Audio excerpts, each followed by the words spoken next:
Muy bien, seguimos entonces con nuestra clase de apologética.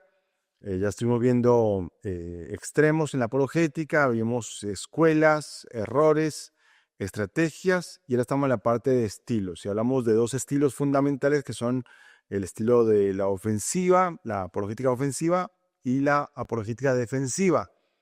La política ofensiva hablamos de que es algo positivo y la defensiva es llamada como negativa, pero no porque es algo malo, sino simplemente porque busca corregir o confrontar un ataque.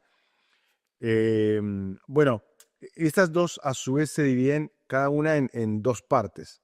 ¿Sí? La apologética ofensiva se divide tanto en lo que se llama la teología natural. ¿Qué es esto? Es esa rama de la teología que se ocupa de ver los argumentos a favor de la existencia de Dios. Entonces se menciona el argumento ontológico, el cosmológico, el teleológico y el moral. Bueno, antes de que por ahí te vuelvas un poquito confundida por esto, en un rato vamos a explicar esto bien explicado, pero simplemente lo quiero mencionar ahora. Entonces, eso es la teología natural. Y por otro lado también se divide en la parte que son evidencias cristianas. Son evidencias por profecías cristianas, evidencias sobre la existencia de Cristo, la fiabilidad histórica de los evangelios. O sea, se limita a la parte escritural para poder presentar defensa de nuestro credo. La parte, digamos, bíblica de las profecías cumplidas, de palabras del Señor Jesucristo que impactaron, evidencias de su resurrección, etcétera, que están en la Biblia. En la parte defensiva de la apologética también se divide en dos. Por un lado se divide en lo que se llama la teología natural, también, pero aborda más bien como objeciones del teísmo. Gente que se opone, digamos, al teísmo. Entonces, la idea es que necesitamos ayudar a la persona a demostrarle que no hay ninguna incoherencia o ninguna supuesta incoherencia del concepto de Dios versus el problema de el mal que existe. A veces la mayoría de problemas radican en ese concepto. ¿Sí? Bueno, si Dios existe, ¿por qué hay mal? Bueno, vamos a abordar un poquito también en cuanto a esto y creo que también va a ser interesante poder demostrarle a las personas que no hay incoherencia en esto. Y también se divide no solamente en la teología natural, sino también en evidencias cristianas y es una defensa en contra de las objeciones del teísmo bíblico. Digamos, hay mucha gente que se plantea una crítica hacia la palabra de Dios, pero la ciencia moderna que quiere atacar justamente la existencia de Dios y de su palabra, vamos a darnos cuenta de que realmente aún la ciencia puede demostrar también en cuanto a que Dios existe y que su palabra es verdad y aún la historia también comprueba que Cristo es un personaje real. Eh, el apologeta puede y debe defender las razones para creer. Es así. ¿Se acuerdan del versículo que dije que es el versículo del lema? 1 Pedro 3:15 es claro. Nosotros podemos y debemos defender las razones para creer, pero también el apologeta necesita saber atacar, es decir, confrontar a aquellos que se oponen al cristianismo. También lo leímos antes en 2 Corintios 10:5, tenemos que derribar argumentos. Pero por supuesto que para eso tenemos que estar preparados, pero no de cualquier forma, sino de la forma que aquí dice la palabra de Dios. Mire, quiero que volvamos al texto de 1 Pedro 3:15 porque es un texto muy interesante y que me marca claramente el rumbo de dónde queremos llegar con la apologética. 1 Pedro, capítulo 3, versículo 15, dice la palabra de Dios, y voy a leerlo haciendo pausas y poniendo énfasis en algunas partes que son importantes, ¿no? Dice, bueno, el contexto, ¿no? Dice el versículo 13. ¿Y quién es aquel que os podrá hacer daño si vosotros seguís el bien? Más también si alguna cosa padecéis por causa de la justicia, bienaventurados sois. Por tanto, no os amedrentéis por temor de ellos, ni os conturbéis. Bueno, aquí hay que recordar algo. La epístola del apóstol Pedro está escrita en un tiempo de pruebas. O sea, vamos a ver que Pedro habla de pruebas constantemente. El capítulo 1 dice, versículo 6, que nuestra fe tiene que ser sometida a prueba para ser hallada como el oro, para ser purificada. En el capítulo 2 menciona de que algunos son tenidos como malhechores por causa de la fe. Capítulo 3 dice que muchos van a padecer por la justicia. Capítulo 4 va a decir que no os sorprendéis del fuego de prueba que os ha sobrevenido como si alguna cosa extraña os aconteciese. Capítulo 5 dice que más el Dios de toda gracia, que nos llamó a su gloria eterna en Jesucristo, después que hayáis padecido un poco de tiempo, Él mismo os perfeccione, afirme, fortalezca y establezca. ¿Te das cuenta? Todo el contexto de Pedro son pruebas. Pedro le escribía a un grupo de creyentes que han sido dispersados por causa de la fe. Sabían muy bien de las pruebas. Y aparte estaban viviendo en la época de Nerón, como emperador del Imperio Romano, que si usted recuerda un poquito la historia, Nerón fue una persona que totalmente perversa, corrompida, inmoral, que él hacía locuras y después le echaba la culpa a los cristianos. Entonces él decidió quemar una gran parte de la ciudad y le echó la culpa a los cristianos. Y después, como castigo, usaba a los cristianos como antorchas humanas para iluminar la ciudad. Fue el impulsor del circo romano, donde muchos creyentes dieron sus vidas por no querer negar su fe. En ese contexto está escribiendo el apóstol Pedro. Entonces, en ese contexto también presenta el caso de la apologética.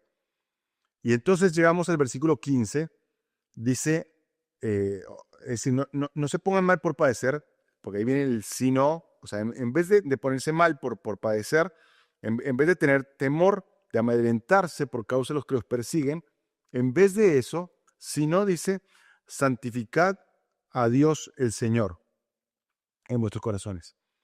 O sea, en vez de yo dejarme arrastrar por las presiones del mundo, por las pruebas, por la persecución, en vez de ponerme mal y de estar en mi casa lamentándome, en vez de estar totalmente desahuciado para el mundo, más bien yo debería hacer algo. Es, en primer lugar, santificar a Dios, el Señor, en mi corazón. Es decir, tengo que consagrarme al Señor. Tengo que decirle al Señor, Señor, mi corazón es para ti, Señor. Mi corazón está reservado para ti, Dios. Mi corazón es tuyo, Dios. Yo necesito santificar. O sea, yo necesito separarme para el propósito que tú quieras que esté separado. Tengo, Dios, que vivir para ti, Señor. Ese es mi objetivo en la vida. Tiene que ser consagrarme a ti. Sino santificad a Dios, el Señor, en vuestros corazones, dice, y aparte de eso, de la consagración, dice, estad siempre preparados. Siempre preparados. Siempre, da la idea de que es en todo momento, en todo lugar, bajo cualquier circunstancia. Siempre. Siempre. Entonces, en vez de quejarme, tengo que estar más bien con una actitud de consagración al Señor y, obviamente, preparación. Estad siempre preparados. ¿Preparados para qué? Bueno, para presentar defensa apologética, pero no de cualquier manera. No es que voy a los bifes, a los golpes. No. Dice presentar defensa con mansedumbre y reverencia. Epa, aquí cambia todo. Tristemente hay muchos apologetas que pierden de vista el tema de la mansedumbre. La mansedumbre da la idea de toda la fuerza de un caballo salvaje, pero domado. Habla del controlar mis emociones, habla de humildad. Entonces, la forma de yo presentar mis casos de apologética, la forma de yo implementar la apologética va a ser siempre a la forma que el Señor quiere que yo la presente. Y esto es con humildad, con mansedumbre, sabiendo controlar mis propias emociones, no perdiendo los estribos como dijimos antes, no menospreciando como dijimos antes, no entrando en el círculo de ese espiral, como dijimos antes, sino ignorando la cosmovisión del otro, con mansedumbre. Pero dice no solamente con mansedumbre, sino también dice con reverencia, es decir, con el respeto que la persona merece, no siendo prepotente, no sobrando a nadie, no queriendo imponerme sobre nadie, no, con mansedumbre y reverencia. Oh, tremendo. Entonces, en vez de quejarme, en vez de estar ahí lamentándome porque me persiguen, yo tengo que estar más bien consagrándome al Señor, santificándolo en mi corazón. Tengo que estar siempre preparado para presentar defensa a la manera que Dios quiere, con mansedumbre, humildad, con mi temperamento controlado, con reverencia, con respeto de las personas.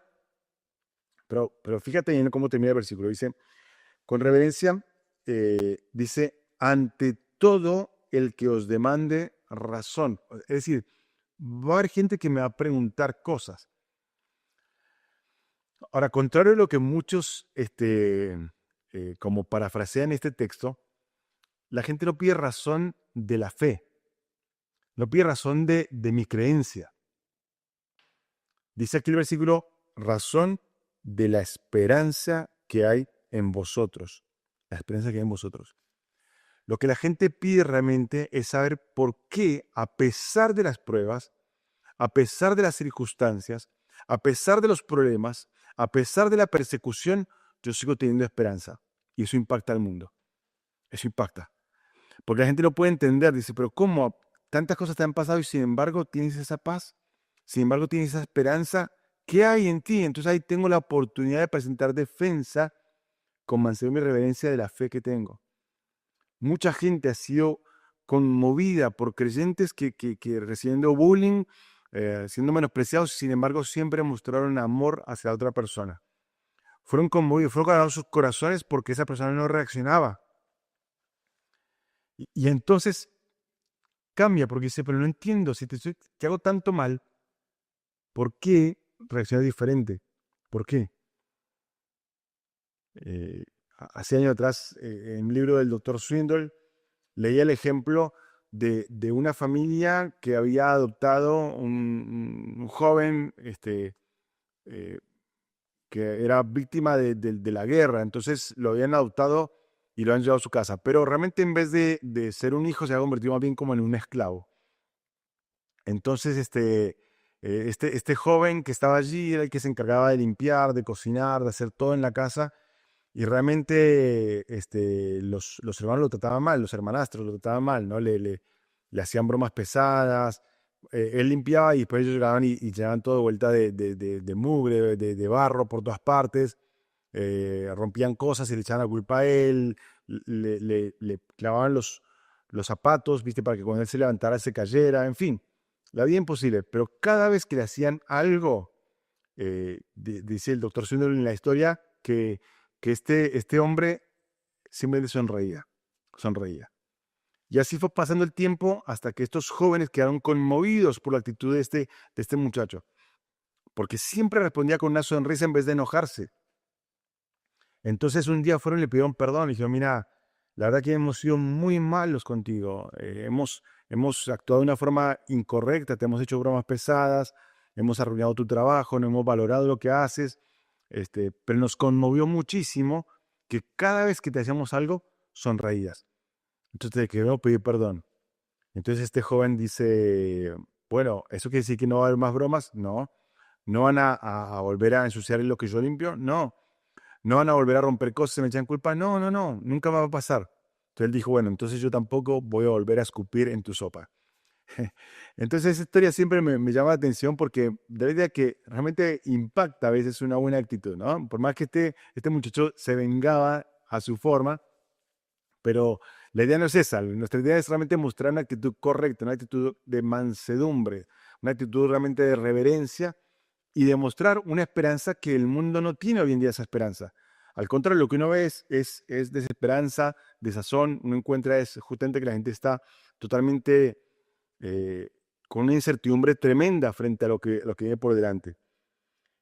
Versículo 16 dice, teniendo buena conciencia, aquí era un testimonio,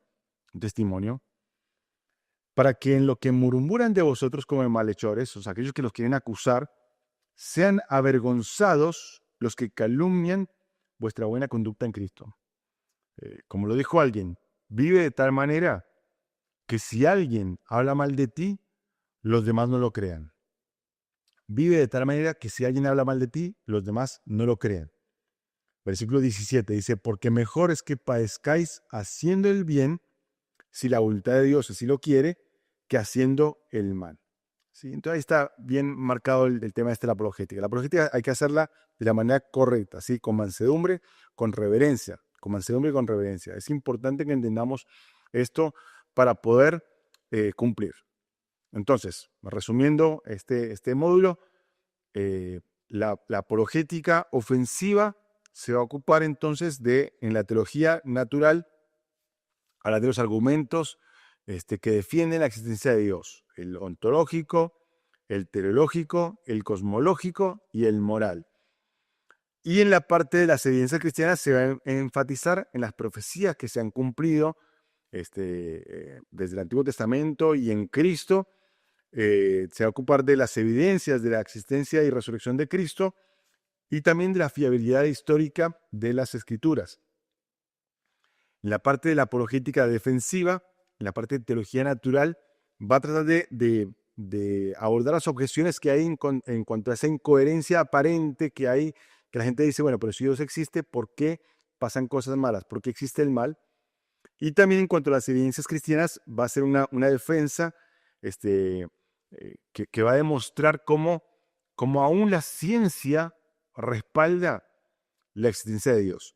Y entonces va a ser interesante todo eso, ¿no? Pero acuérdate, por favor, la forma de presentar todos sus argumentos es con un corazón consagrado al Señor, con un corazón que realmente se dispone para prepararse siempre, siempre preparados, que presenta defensa, pero no de cualquier cosa, defensa de la esperanza. O sea, es decir, que marca una diferencia frente a las presiones del mundo, pero siempre con mansedumbre, con humildad, con reverencia, y tiene un buen testimonio, de tal forma que si alguien habla mal de ti, los demás no lo crean.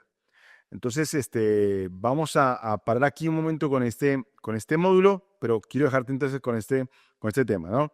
Necesitamos aprender a defender nuestra esperanza. Ahora, qué triste es lo contrario, ¿no? Cuando realmente el creyente no vive con esperanza. No vive con esperanza. Porque al no vivir con esa esperanza, entonces el creyente básicamente es igual que los demás. El creyente se queja igual que los demás. El creyente vive para lo que ve. El creyente vive en un plano totalmente cotidiano, en vez de mirar a lo que tiene que mirar hacia la eternidad. Permíteme leer un texto rápidamente porque creo que es conveniente en estos minutos, ¿sí? Dice en 1 Juan, capítulo 3, hablando de esperanza, 1 Juan, capítulo 3, dice el versículo 1, dice, mirad cuál amor nos ha dado el Padre para que seamos llamados hijos de Dios. Por esto el mundo no nos conoce porque no le conoció a Él. Si tienes a Cristo en el corazón, eres un hijo de Dios, una hija de Dios. Versículo 2. Amados, ahora somos hijos de Dios y aún no se ha manifestado lo que hemos de ser. Pero sabemos que cuando Él se manifieste, seremos semejantes a Él porque le veremos tal como Él es. Esperanza. En medio de este mundo turbulento, este mundo convulsionado, tenemos esperanza. Le vamos a ver cómo Él es, vamos a ser transformados a su imagen. Versículo 3. Y todo aquel que tiene esta esperanza en Él, se purifica a sí mismo, así como Él es puro. ¿Te acuerdas lo que decía en 1 Pedro 3:16? Teniendo buena conciencia. Si yo tengo esperanza, el resultado se va a reflejar aún en mi vida. Una vida que realmente agrade a Dios, una vida de pureza, sabiendo que lo mejor está por venir. Bueno, concluimos este módulo. Que Dios te bendiga.